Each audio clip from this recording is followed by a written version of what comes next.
to uplift your spirit. Join me, DJ Andy C, the Gospel Street King, to unite ndani ya Christ. Tune in to KBC Channel 1, where light meets life.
Well, good afternoon to you and welcome to our broadcast at this hour. We're keeping a close eye on various stories, including the Kenya Union of Clinical Officers who are still continuing with their strike. Our very own Kasichana Masha is following on that particular bit. Also, a meeting between President William Ruto and top security organs at State House Nairobi this Wednesday in regards to what the president had already proclaimed in his New Year message to Kenyans in terms of fighting the war against drugs and other stories making headlines across the globe. We're also keeping an eye on the corridors of justice and what is the latest, especially when it comes to AFCON in sports. Those are the stories. Talk to us on our social media platforms at KBC Channel 1. But let's start on the House on the Hill, where President William Ruto on Wednesday morning held a strategic meeting on implementation of the proclamation on alcohol and drug control at State House Nairobi.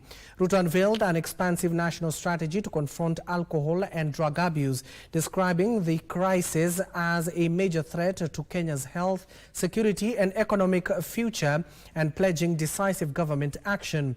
In his New Year's message addressed to the nation, the president warned that substance abuse had reached emergency levels, affecting millions of Kenyans and disproportionately harming young people and men in the country's most productive population. Citing official data, the president said 1 in every 6 Kenyans aged between 15 and 65, more than 4.7 million people currently use at least one drug or substance of abuse.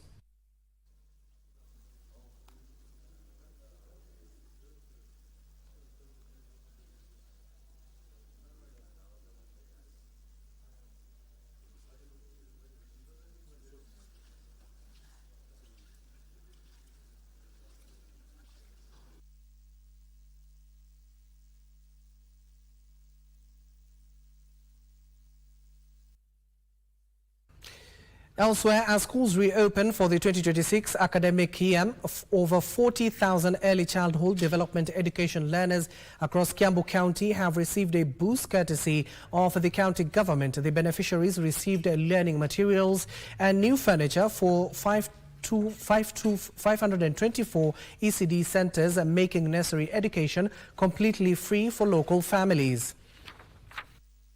Thank you so much. Thank you so much, walimu. Nichukulieni watoto. Kiambu County Governor Kimani Wamatangi emphasized that the move marked a significant transformation, calling it the #1 success of his administration.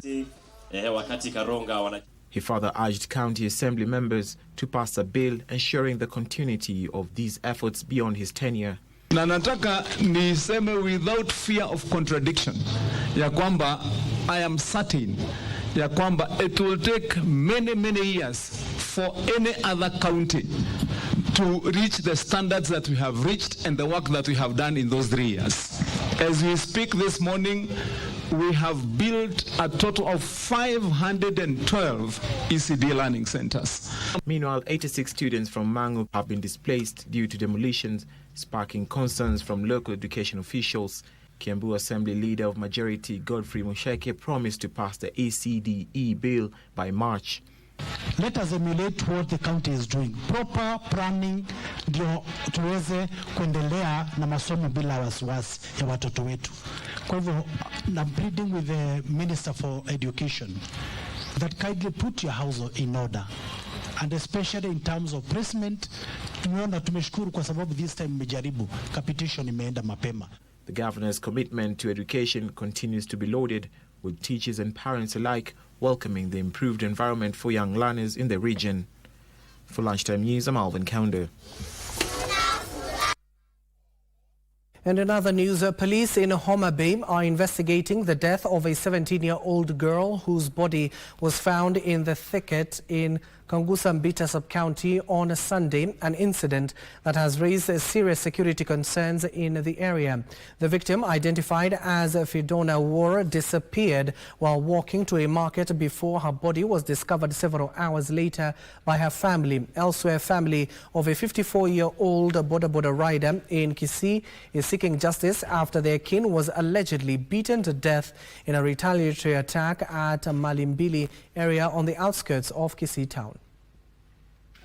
A family in Homa Bay County is still coming to terms with the heinous murder of their kin, whose body was found in a thicket in Kasgunga-Mbita sub-county on Sunday.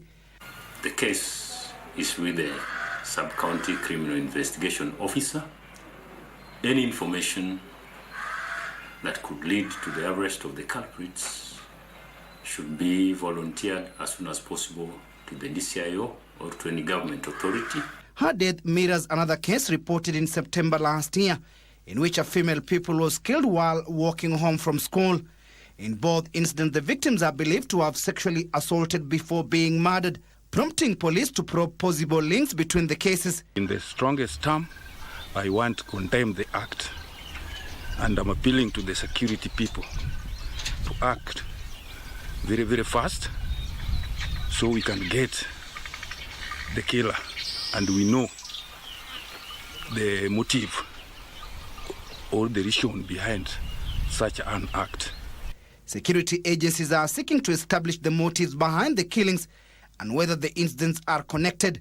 We are actively on the case. The system has mobilized all its machineries to ensure that the culprits are arrested. So keep calm, but be on the lookout. We are urging also girls and the vulnerable not to be quiet. Whenever you face any danger, use the power of the tongue and the voice. Elsewhere, a family of a 54-year-old boda rider in Kisii is seeking justice after the kin was allegedly beaten to death in a retaliatory attack at Mailimbili area at the outskirts of Kisii town. Speaking to the press at Oroche village in Kenyenya sub-county in Bomachoge Borabu constituency, the father of the deceased, Charles Ondieki, said his son Peter Orina was allegedly assaulted by people known to him on November last year, days after he thwarted an attempted break-in at a nearby business premises. Wale chama asubuhi yake wakamwambia wewe ndio ulifanya sisi tuitu wakapikwa. Fika asubuhi wakamwambia hata sisi tutakufuata wewe. Mwisho walimtafuta 3 days. Sasa wakatuma watu wengine wakamwambia tusindikize na pikipiki. Kuwasindikiza kumpikisa hapo Malimbili, wakamtoka pikipiki wakamchukua huko juu. Kalipo mwingine yuko hapo juu wakamuua. Confirming the incident, Kisii Central Sub-County Police Commander Musa Omar said 2 juvenile suspects, 8, 13 and 16, have already been arrested and arraigned in court for plea taking on December 1st. What I want to assure the public who may not be aware of what is happening is that we are taking that matter very serious, and however long it will take, our investigations are ongoing. All attention has been paid to ensure that arrests are made for suspects who are still at large. The case is scheduled for mention on February 27th. Timothy Kipnusu for Lunchtime News. Still on security matters, police in Marigat, Baringo South, lobbed tear gas to disperse herders who stormed the police station following the seizure of a cattle that had invaded people's farm in Perkera irrigation scheme. The herders, who are from Kiserian and Musoro, are said to have grazed cattle in the scheme, which had crops ready for harvesting, resulting into escalating tensions. Heavy gunfire rented the air in Marigat, Baringo South constituency as police officers battled to keep at bay a group of herders who had breached Marigat police station to release their cattle, which was being held at the station. Tension was high at the station as herders demanded the immediate release of the cattle, prompting police officers to lob tear gas to disperse them. Speaking at the station, a section of the agitated farmers said they drove the livestock to the station, accusing herders of invading their farms. Ng'ombe wako nyuma yetu ni tulipata shamba. Tulikuwa tunavuna ndengu, tunataka tuvune ndengu leo siku ya leo. Sasa ile tumevuna kama kunia 2, kunia 3 ng'ombe ndio yanavamia shamba. Tukijaribu kusongesha ng'ombe, mtu ambie mwenye ng'ombe songesha ng'ombe yako, anasema acha ng'ombe yetu aendelea kule. Hao ng'ombe yenyewe waona hapa ni kama wanaongeleshwa. Wakiambiwa tu ingieni shamba wanaangamiza. Eka moja wanamaliza within 10 minutes wamemaliza hiyo shamba. Sasa sisi tukiwa hapa tukiwa wakulima tunaomba usaidizi kutoka serikali. The farmers say the cattle, which were in their hundreds, had left them counting heavy losses. They also blamed area leaders for turning a deaf ear on their appeals for intervention. Saa ile tunataka funa hii wachami yetu wanakuchanga na kuingiza ng'ombe kwa lazima hata kabla uchafuna, na hakuanza hata mwaka hii. Hata mwaka jana tulikuwa na shida kama hii, wanakula kila siku na mwaka hii na amekula. Sisi tuko na shida sana. Unaona hii kama viongozi yetu, hii maviongozi yetu atutambui sisi wakulima. Kiongozi wao tu ni yule tu, kuna jamaa anatoka anaendanga ana patrol, akirudi anakuja anapata vijana wengine wanachunga ng'ombe, anaambia afanyeni hivi. Sasa kuna shamba nitakana leo ikuliwe. Joseph Wahungu for Lunchtime News. And here in the capital, keeping a close eye in South Sea following the collapsed building. Right now, we want to join with Giverson Minor, who has been following up that particular story for the better part of this week. Giverson, if you can hear me, good afternoon. What is the latest from South Sea?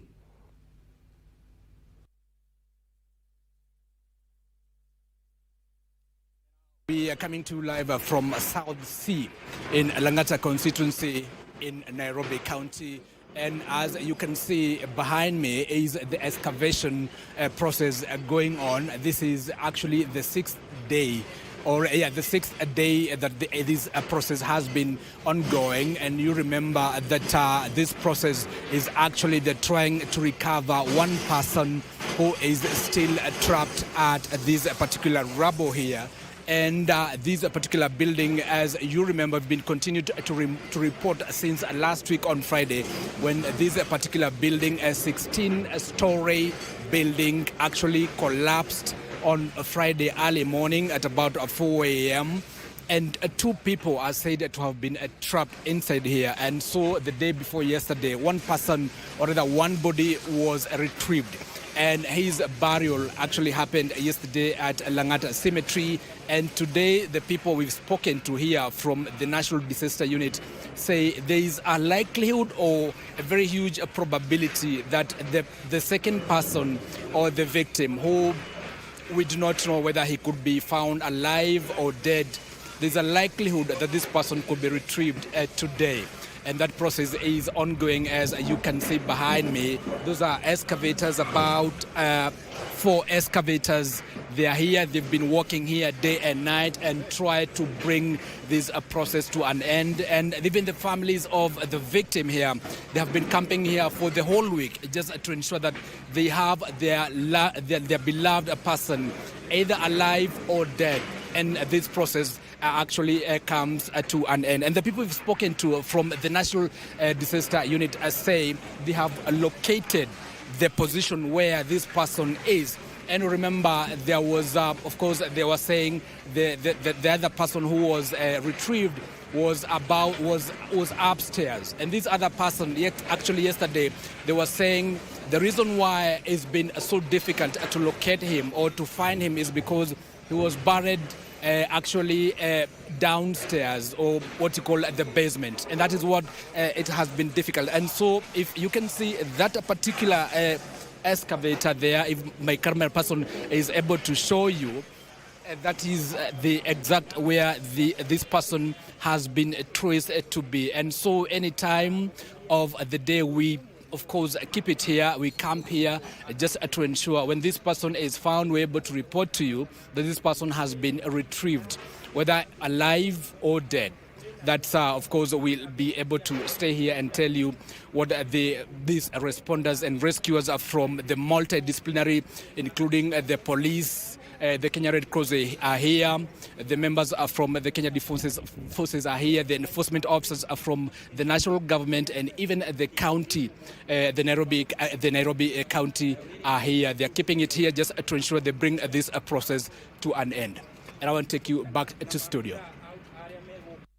Thank you so much, Giverson Minor, for that particular update. He has been following on that particular story. Now, the news there from Giverson is that they have been able to trace where that particular security personnel is buried under those rubbles, and currently they are trying to pinpoint his location so that he can be rescued. And of course, the family also have been camping there, according to Giverson. We'll have more for you in our subsequent bulletins. Elsewhere, a standoff erupted at Ngarashi Comprehensive School in Laikipia West constituency after angry parents stormed the institution and demanded to withdraw their children over lack of a crossing bridge that is risking the learners' lives.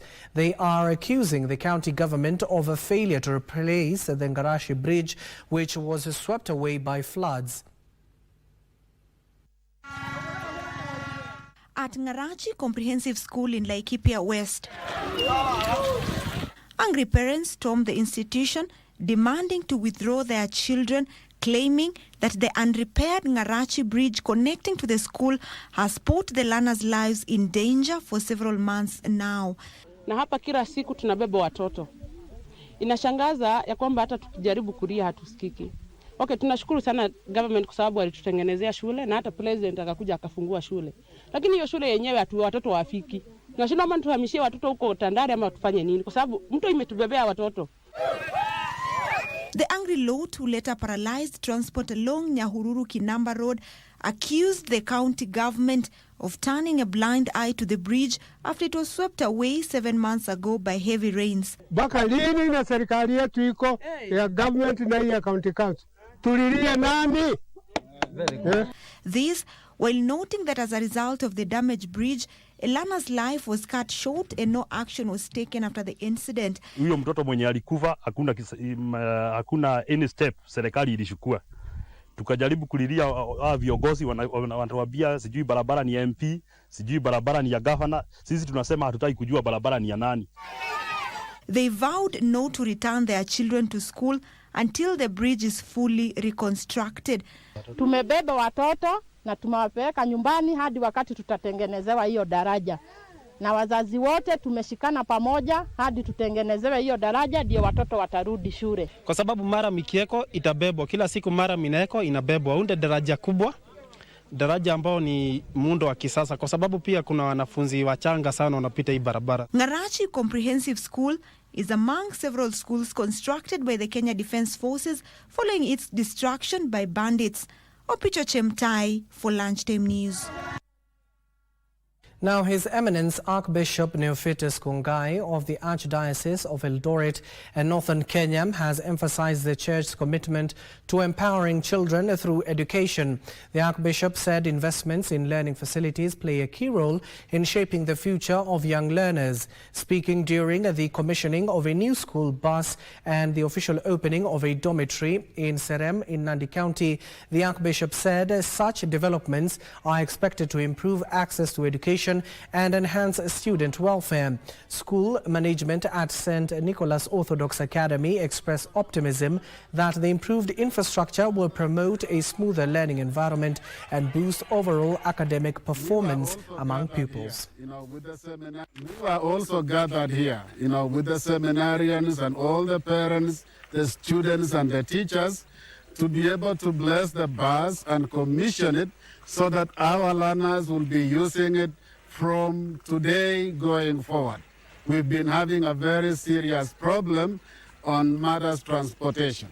But finally, we got somebody who helped us to buy the bus, and now we were able to bless it today, and we commissioned it to be able to be used by our learners and also for the community. When there is need, we cannot actually deny them to use it. Tunashukuru Mwenyezi Mungu kupita baraka sababu askofu ametuletea basi wanafunzi yetu watasumbukana na walimu wetu na sisi hata na wasasi tuko na furaha. Now we are blessed with a beautiful bus and it's a beautiful dormitory, and I hope that you'll bring your children and you'll continue working hard. Now, a fire has gutted prison officers' residential quarters at the Meru government of a Kenya prison, leaving at least 14 families homeless. The blaze broke out at around 11 p.m. last night and quickly spread through the timber structures, reducing them to ashes.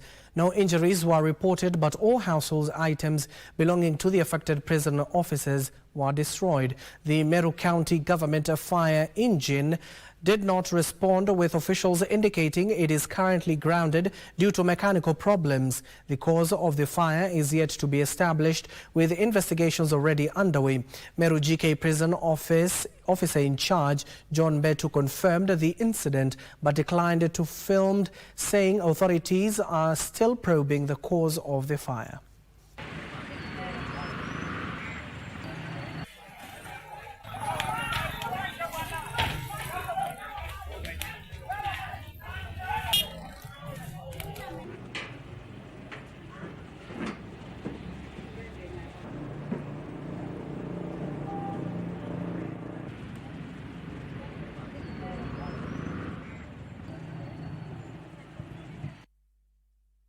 Now, at least 900 learners in Kilifi County have benefited from 8.5 million shillings in National Government Affirmative Action Fund scholarship as schools reopen.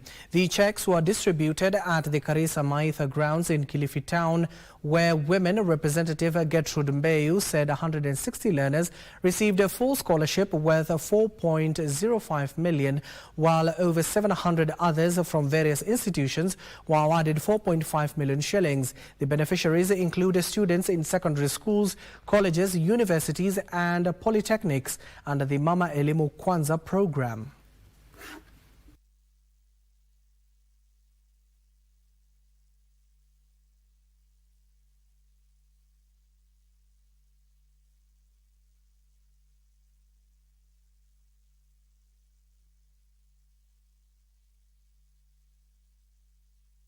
Furaha yangu, wazazi wamekuwa hapa, wameshuhudia watoto wao. Wavulana tumepeana checks, wasichana tumepeana checks na sanitary towels, na bado tunapeana nyingine ili wakienda, hasa mtoto wangu msichana, mtoto wa Elimu Kwanza na Mama Mbeyu, awe yuko na fee na yuko na sanitary towels za tamu nzima. Tumepeana wasichana hapa sanitary towels 8 packs ambayo itawaweka tamu nzima hiyo, wakiwa hawatasumbuka kukosa masomo kwa sababu ya hedhi, haitafanyika na watoto wa Mbeyu. Kwa hivyo furaha yangu kubwa ni wazazi wote hapa watoke na cheki zao. Hawa ni wazazi ambao walipigiwa simu waje wafate check. Hawakuja waseme leo ndo wanataka cheki za watoto. Hawa ni wale wali apply wakafaulu na watoto wao wamepata check. There was a moment of anxiety in Naivasha after workers from the town's slaughterhouse stormed the area police station to protest attacks by a gang from one of the estates. Armed with their tools of trade and bloody dusty coats, the over 100 workers threatened to avenge the attack of 4 of their colleagues by the gang if police failed to take action.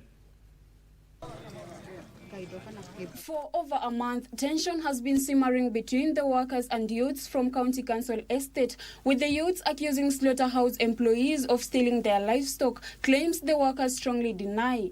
Kuna kikundi kimejipanga hapa Kaju, wanaiba na ng'ombe wao wenyewe, wakiiba na ng'ombe wao wenyewe wanakibiria kichijio ati ng'ombe zinachijio kichijio. Tuko hapa kwa kulilia bwana OCS atusaidie, sababu tulikuwa sisi tuende vita leo, lakini kwa bahati mzuri chairman wetu akapigiwa simu na mtu mmoja akaambiwa ya kwamba watu wako wamejiunga wanaenda Kanju vita, lakini ni vizuri akafika mbele akatuambia kitu ya kwanza tutaanza polisi. The situation nearly turned violent after armed youths confronted workers, but police intervened in time.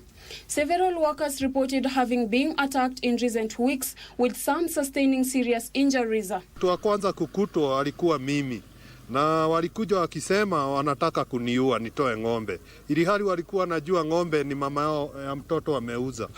Wakidhubutu tena kunikaribia, maafa itapatikana kama OCS atachukua hatua, sababu hata walikuwa wanakuja kunimaliza. Walinikuta kwangu kwa nyumba wakiwa kikosi na mapanga na marungu.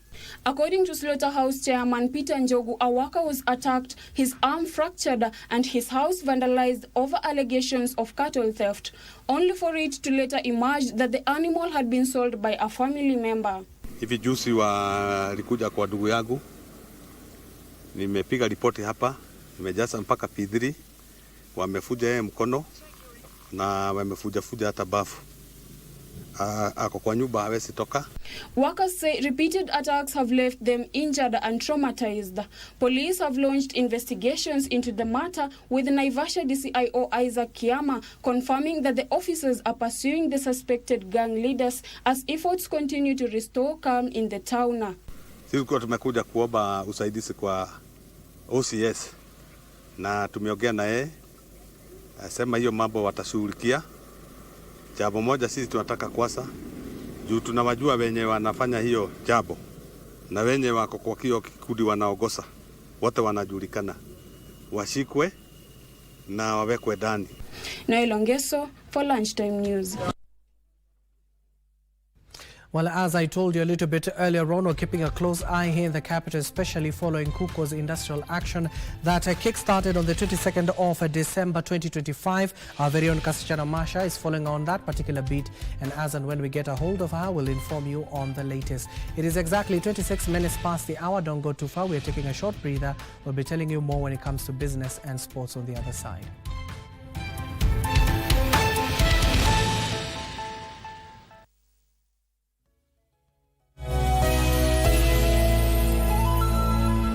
Usilie ewe mwanadamu, usihadaike. Mtu akitoa chafya akasema alhamdulillah, basi mtume anafundisha, wewe umemsikia, unamwambia ya rahmakallah, na yeye anajibu ya hadiyakallah wa yuslihu balaka. Haya ni mafundisho ya bwana mtume sallallahu alayhi wasallam. Hapo ndio tunapata funzo kwamba kiongozi hapaswi kupuuza rai za watu wake. Hata kama wewe ni kiongozi, pendelea kusikiza rai za watu. وتكون جبال كالإحم المنفوش فأما من ثقلت موازينه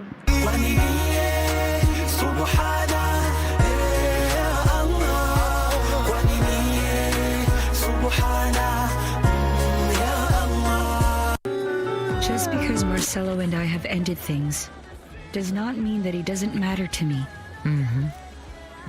I'll start looking for the donors. What are you and Lucia up to? Up to? You think I'm stupid, huh? That I have no idea that you and your friend would just love it if my husband left me so he could run off with your mother. Shut up, Rebecca! Do you expect me to welcome her here with open arms when she is the daughter of the woman who is trying to steal my husband? Who let you come in here? I'm Nora Gahiola, Marcelo's girlfriend.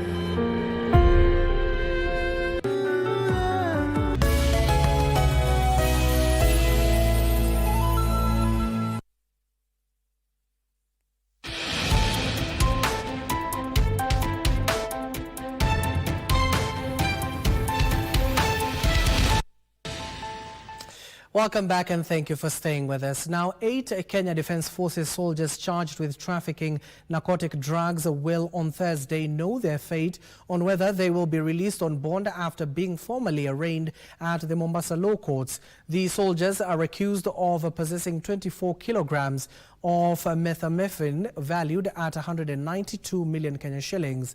They denied the charges as prosecutors opposed their release, citing the seriousness of the offense and the risk of witness interference. Those charged are Duke Ngwanya, Nyarige Juma, Mwifanyiki Juma, Michael Karaoke, Elijah Mbogo, James Ekiru, Abdurrahman Salad Jara, Abdurrahman Abdi Kuno, and Peter Kipngetich Tonui. Juma Mwafeke Juma faces a charge of trafficking in narcotic drugs, while the other 7 are charged with conspiracy of traffic in narcotic drugs, contrary to the Narcotic Drugs and Psychotropic Substances Control Act.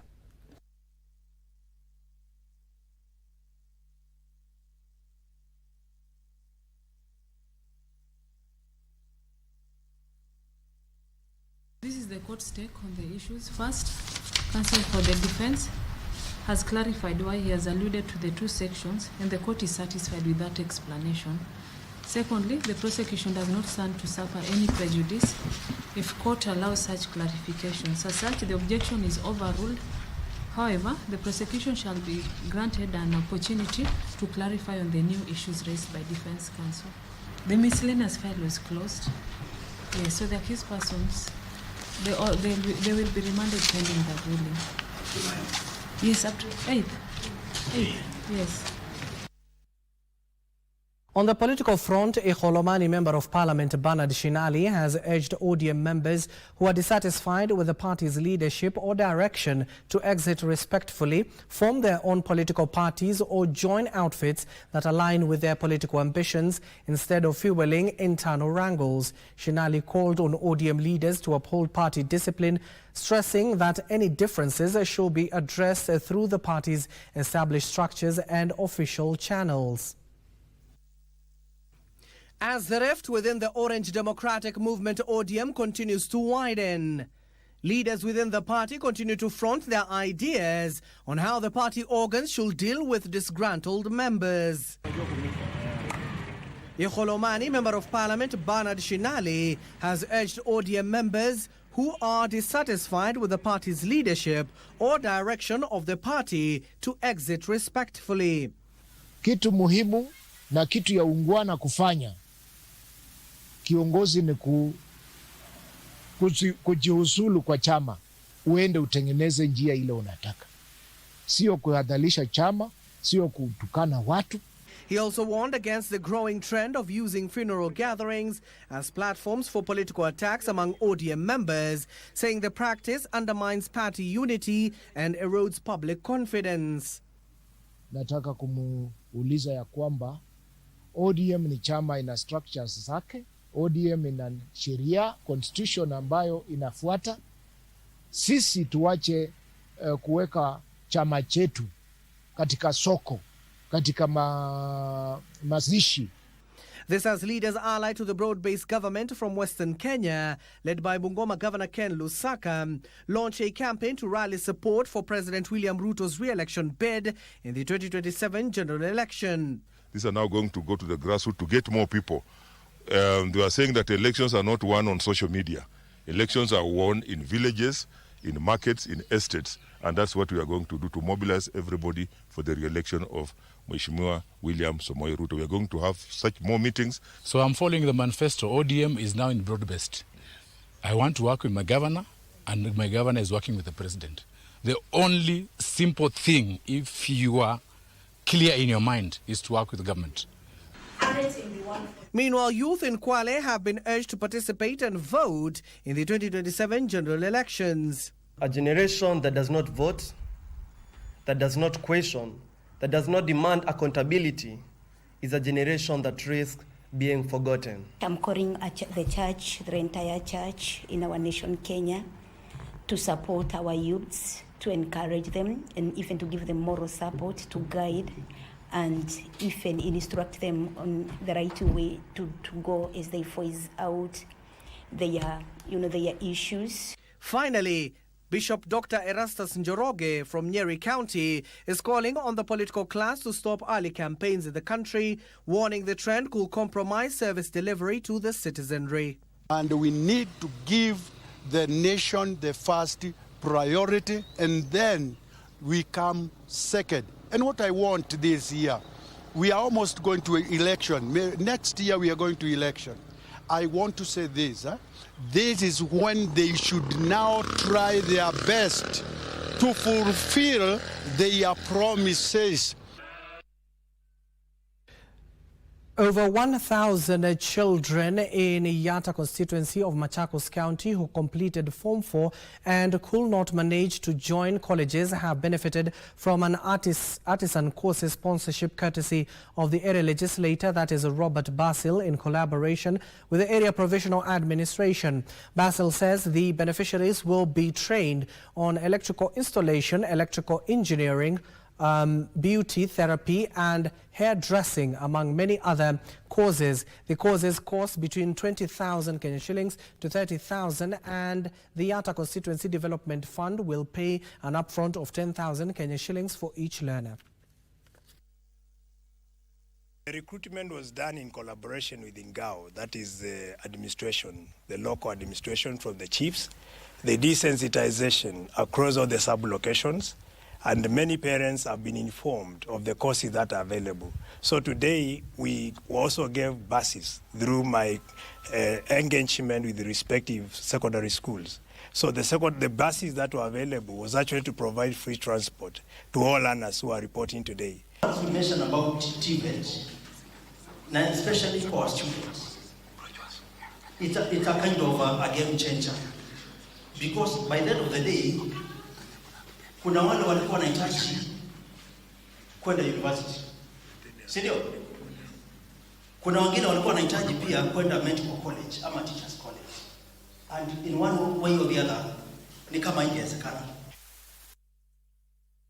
Elsewhere, revenue collection and enforcement officers in Isiolo County have been warned against extorting or harassing business people during their tax collection exercises. Speaking during the official opening of the Taqwa Tahfidha Al-Nasr Quran and Integrated School, Isiolo County Executive Committee member for Finance and Economic Planning, Lukman Ahmed, said while revenue collection remains critical for service delivery, the exercise must be conducted humanely and respectfully. Lukman noted that business people play a key role in sustaining the county's revenue base and should therefore be treated with dignity to ensure cooperation and trust in the revenue collection process. Hatuwezi kubali mtu yoyote aweze kuharibu image ya county yetu kwa ku-extort ama kusumbua watu wetu wakati wanachukua hizi fees. Na iko mipangilio ambao tunaweka. Very soon we will be communicating to the public ni njia gani wanafaa kulipa pesa yao, kama ni parking, kama ni hizi business permits, ni njia gani ambayo mnafaa kutumia kulipa ili pesa iweze kuingia kwa county na iweze kufanya kazi kuhudumia wananchi. Now, across the devolved units, pastors from the Africa Inland Church, AIC, have renewed calls for the government to fast-track the construction of the Nziu Bridge 4 years after a tragic accident at the crossing claimed the lives of 32 people. The clerics say continued delays have left residents exposed to danger despite earlier government pledges to build the bridge. This and many other stories is in our County News Roundup. Pastors from the Africa Inland Church are once again calling on the government to act on its promise to construct the Nziu Bridge, describing the delay as unacceptable and dangerous to residents who rely on the crossing daily. Speaking at AIC Mwangeni Church in Nu during a Christian Men Fellowship graduation ceremony, The clerics expressed frustration over what they termed prolonged government inaction 4 years after a deadly accident shocked the nation. Nakucha niweza kuona ile mtu inaitwa Mutunzo Nzio. Nilikuja hapa mwaka uliopita nikaona ikiwa tu hivyo. Kwa hivyo naomba tu serikali please. Hiyo mtu imekaa sana na inahitaji pia, maana nimeangalia ni nchi kubwa sana. Maana nchi inaelekea Nuhu na sehemu zingine mahali pale na imekaa miaka mingi. Tafadhali serikali mweze kufanya bidii, mweze kusaidia ule mtu. Elsewhere, the Matatu Owners Association has appealed to the government to intervene and lower fuel prices, warning that the continued high cost of fuel is pushing up public transport fares and worsening the cost of living for many Kenyans, especially during the busy back-to-school period. Hii ni msimu ya watoto wanarudi shule, lakini kusema ukweli hakuna biashara. Wazazi wameumia, uchumi uko chini. Mimi naomba serikali kama msasi, maneno ya elimu, serikali ikiingilia itatusaidia. Kitu ya kwanza itafanya itufunguzie mafuta. Mafuta ikikuwa chini, kila kitu itakuwa chini. Meanwhile, a family in Utange, Kisauni sub-county is demanding the immediate arrest and prosecution of police officers who allegedly shot and killed a 14-year-old boy during the New Year celebrations. Na nasikia uchungu sana venye mwanangu aliuliwa bila hatia yoyote.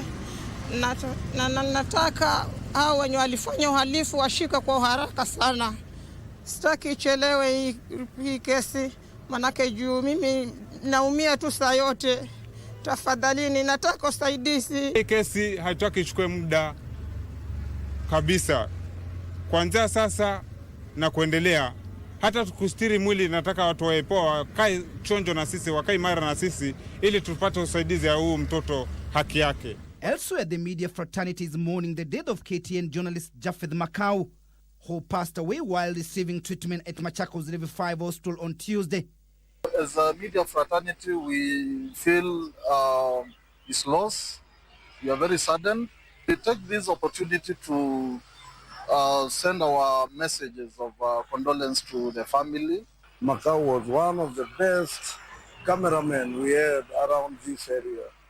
Aliweza kuingia kwa eneo ya agriculture na kaenda mbali kidogo, na akapepea na akabombea vyema. Mungu na mweke pema peponi. Finally, property owners at Witchlut Beach in Bondo sub-county are accusing Siaya County and the national government of kicking them out of a piece of land they have leased for decades without following a laid-down procedure. Led by Charles Ndaga, the traders lamented that they were caught off guard in December 2025 when construction began on the land, even though they had a running lease agreement with the county government of Siaya. Wakati tulianza kufuatilia tukasema whoever anatupea the direction hakuna. Tukikuja hapa tunapata constructor na mtu anatembea wakiambia tenants wahame kwa nyumba. And in other news, the drought situation in Mandera County remains critical, with the region officially classified under the alarm drought phase as conditions continue to deteriorate following successive seasons of poor and uneven rainfall. More than 335,000 residents are now in need of urgent humanitarian assistance after water sources dried up, pasture failure, and household food and nutrition security become weak. Livestock, the backbone of Mandera's economy, are trekking longer distances in search of water and pasture, leading to poor body condition, reduced milk production and declining household incomes. Mandera County Governor Mohammed Khalif, while chairing a disaster risk management steering group meeting, urged partners and local NGOs to accelerate humanitarian response efforts across all sub-counties to help avert the worsening drought crisis. The more than 335,000 people in the county currently requires humanitarian assistance.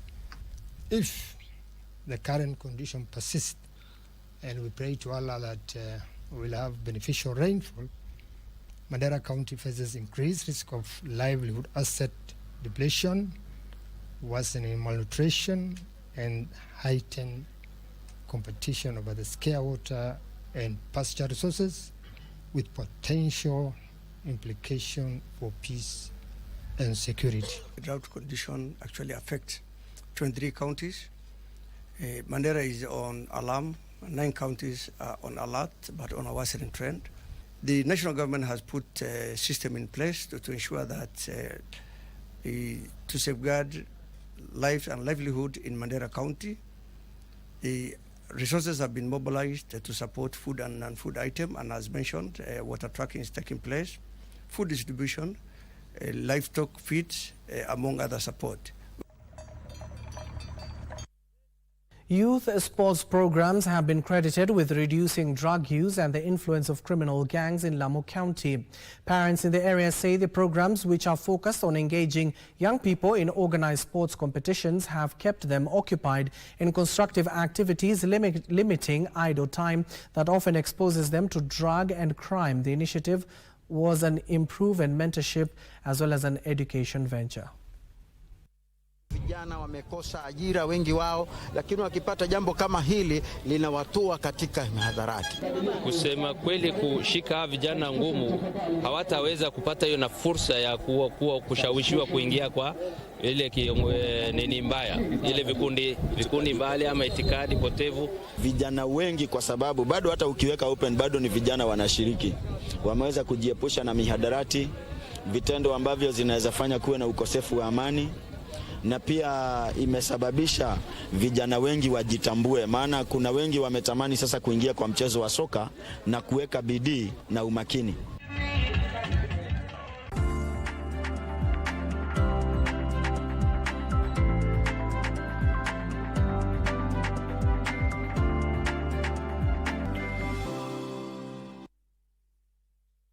Now here's the latest in the world of business. A section of small-scale farmers in Kisumu County have started a seed bank project in efforts to preserve indigenous seeds that are facing extinction.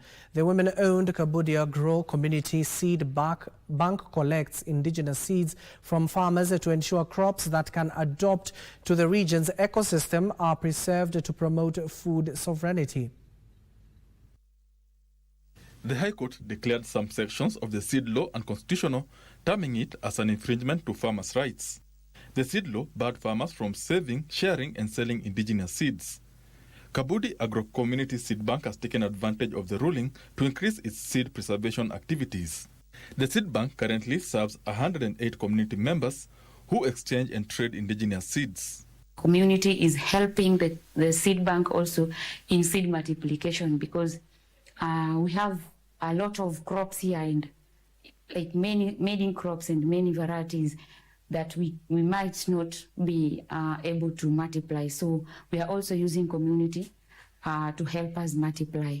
Alliance of Biodiversity International and SEAT trains farmers on seed conservation and regularly visit their farms to access seed performance. If someone takes the seed, we work with that farmer. We go to the farm, we teach them, we see how the farm is going. Seeds stored in the bank are of high quality, free from pests and diseases. Carlos Fada, lead researcher at the Alliance, says there is need for a new seed law that recognizes and enables farmers and community seed banks to sell seeds legally. Seeds that the farmers produce are of the highest standard. We don't have them certified by KBC because there are no provisions in Kenya for doing so. But for example, in Uganda, the farmers that produce the community seed banks, they also are registered and certified by the regulatory authority in Uganda to actually produce seeds for the company. Apart from selling, the group also loans indigenous seeds to farmers, with the group urging the government to create frameworks to register seed banks across the country to help commercialize indigenous seed venture. Community seed bank, one of the other benefits of the community seed banks is that allows farmers to decide by themselves what they want to grow and what they want to eat. We wanted, if we can even get a platform whereby we connect ourselves with the companies, because we wanted to produce in large scale so that we can sell. You know, for instance, these seeds are very expensive. Benson Rioba reporting for Lunchtime News. Optiven Group has announced a shift from a family-led structure to professional governance, citing the need for long-term sustainability and global competitiveness. Group CEO George Washuri says that the 26-year-old real estate and investment firm will strengthen accountability and leadership as it implements its 2026-2030 growth strategy, adding that professional management is critical at this stage to support the company's expansion. For the last 26 years, we have been able to capture the global market. We have been able to open accounts in the US, accounts in the UK, and other African countries. But now we are saying we want to be a physical presence in these countries because the world is ready for organization called Optiven. We have been bred here in Kenya. We have matured here. We have the systems. We have all the ideas. We have the people. We have the talents. And now we want to export these talents globally. That's why we are happy. We are excited as we launch this strategic plan for the next 5 years, 2026 to 2030. Kirinyaga County Government has intensified farmer trainings and extension services aimed at increasing agricultural production and improving incomes for smallholder farmers. Kirinyaga Governor Anne Waiguru says the steady gains are being recorded across the agricultural sector as a result of deliberate county investment in capacity building and extension services. She noted that through county-led trainings, farmers are being equipped with practical skills in animal breeding, nutrition, risk management and market access, with the aim of transforming farming into a profitable enterprise.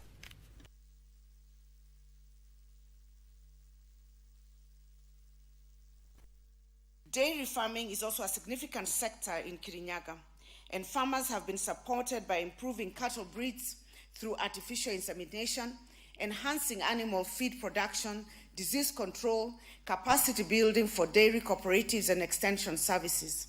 The dairy production has increased from 2.5 liters per cow to 7 liters per cow daily, translating to an annual production of about 86 million liters of milk, worth 3.1 billion shillings annually. Come to realize that there is a very big gap. Our farmers are willing to produce more milk from their cows. Unfortunately, when it comes to feeding and genetics, they are not able to do it.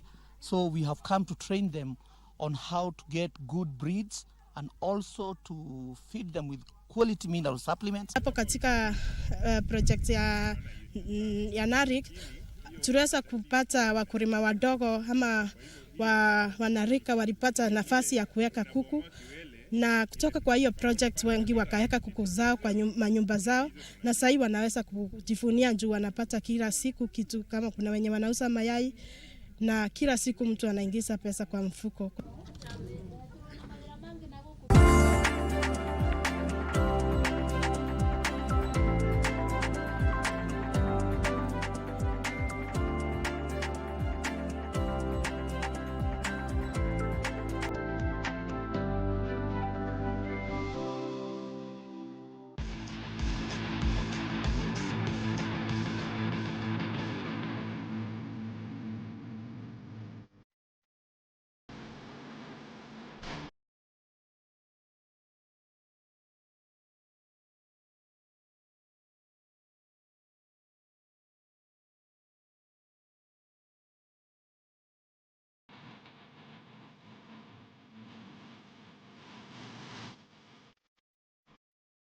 And we start off with AFCON, where defending champions Ivory Coast and two-time winners Algeria progressed to the quarter-final stages of the 2025 Africa Cup of Nations after defeating Burkina Faso and Democratic Republic of Congo respectively in the last 16.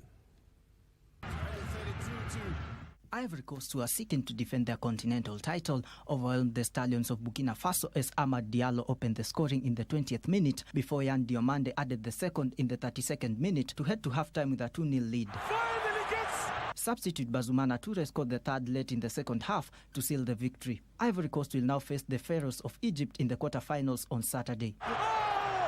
In the other last 16 match, DR Congo held the Desert Foxes of Algeria to a goalless draw in regular time before Adil Bulbina's Tana in the 119th minute sealed the victory for Algeria to set up a quarterfinal clash against Nigeria. Sean Muya for Lunchtime News. Elsewhere, Nottingham Forest fought back from a goal down to claim a vital 2-1 victory over West Ham United at the London Stadium in the only English Premier League game played last night. And away in Italy, Juventus, Roma and Como all registered clean sheets wins in their respective Serie A matches. Have turned it around to lead by 2-1. In the Italian Serie A, Juventus recovered from their disappointing draw at home against Loli Lecce with a commanding 3-0 victory at Sassuolo. Looked to me like Tadic Muaremovic got the final touch on that. McKennie drops to David. Good ball again to Miretti. Miretti through on goal. And Miretti has Juventus second. David. Big chance for Jonathan David. And he has scored. Under fire strikers Ivan Ferguson and Artem Dovbyk stepped up with precious goals to guide Roma to a 2-0 victory over Lecce. Pizzilli and in. Dovbyk's claiming it. Pizzilli firing it across. And Dovbyk. And Como marked their third consecutive win without conceding a goal by thrashing Pisa 3-0 at the Stadio Romeo. Chance to run at Torre. This is Duvikas for 2-0. And surely the points now are Como's. Duvikas looked like he was pulled, and referee Pyretto points to the spot. A yellow card for Coppola. Duvikas and sends Shemper the wrong way. And other matches in the English Premier League that will be played tonight is Bournemouth will be welcoming Spurs at the Vitality Stadium, Brentford against Sunderland, Crystal Palace, Aston Villa, Everton versus Wolves. We do have our noisy neighbours Chelsea. They will be going to Fulham, and of course Manchester City, who are currently second to the mighty Gunners, and of course a 6-point gap. Let's see if they will bridge that particular gap as they face Brighton. Burnley against Manchester United. We all know how that will end. Newcastle and Leeds, and then tomorrow it will be a big match. It will be the mighty Gunners against Liverpool. Let's see what happens then. My name is Abdiaziz Hashim. The sign language interpreter at the bottom end of the screen is Lensa Odingo. Good afternoon.